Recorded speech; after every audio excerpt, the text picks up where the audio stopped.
Friends, ನಾನು ಇವಾಗ ಒಂದೊಳ್ಳೆ ಕರ್ಬೂಜ ಹಣ್ಣು ಅಂತೀವಿ ಇದರಲ್ಲಿ ಒಂದು ಒಳ್ಳೆ ಜ್ಯೂಸ್ ಮಾಡಿ ತೋರಿಸ್ತೀನಿ ನೋಡಿ.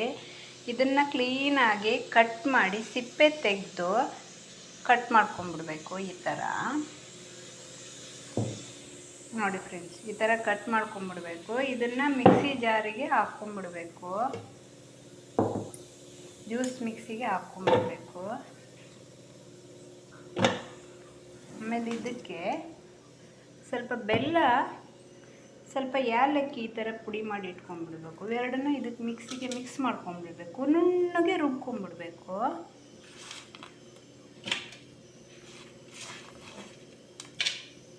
ಒಂದೇ ಸಲ ಹಾಕ್ಕೋಬೋದು ಫುಲ್ಲು. ಏಲಕ್ಕಿ ಪುಡಿನೂ ಹಾಕ್ಕೊಂಬಿಡ್ಬೋದು. 3 ಐಟಮ್ ಹಾಕಿದ್ರೆ ಸಾಕು, ಚೆನ್ನಾಗಿರೋ ಜ್ಯೂಸ್ ಆಗುತ್ತೆ ನೋಡಿ. ಇದನ್ನು ಸ್ವಲ್ಪ ನುಣ್ಣಗೆ ರುಬ್ಕೊಂಡ್ಬಿಡ್ಬೇಕು ಮಿಕ್ಸಿ ಜಾರಿಗೆ ಹಾಕ್ಬಿಟ್ಟು. ನೋಡಿ ಫ್ರೆಂಡ್ಸ್, ಚೆನ್ನಾಗಿ ಬರುತ್ತೆ ಇವಾಗ. ಈಗ ರುಬ್ಬಿದ್ದೀನಿ ನೋಡಿ. ಈ ಥರ ಬರೋ ಥರ ರುಬ್ಬೇಕು ನೋಡಿ. ಎಷ್ಟು ಚೆನ್ನಾಗಿದೆ ಜ್ಯೂಸು, ಸೂಪರಾಗಿರುತ್ತೆ. ಥ್ಯಾಂಕ್ ಯು ಫ್ರೆಂಡ್ಸ್, ವಿಡಿಯೋ ನೋಡಿದ್ದಕ್ಕೆ. ಇಷ್ಟ ಆದರೆ ಲೈಕ್ ಮಾಡಿ. ನೋಡಿ ಎಷ್ಟು ಚೆನ್ನಾಗಿ ಬಂದಿದೆ. ಲೈಕ್ ಮಾಡಿ, ಶೇರ್ ಮಾಡಿ, ಸಬ್ಸ್ಕ್ರೈಬ್ ಮಾಡಿ. Thank you.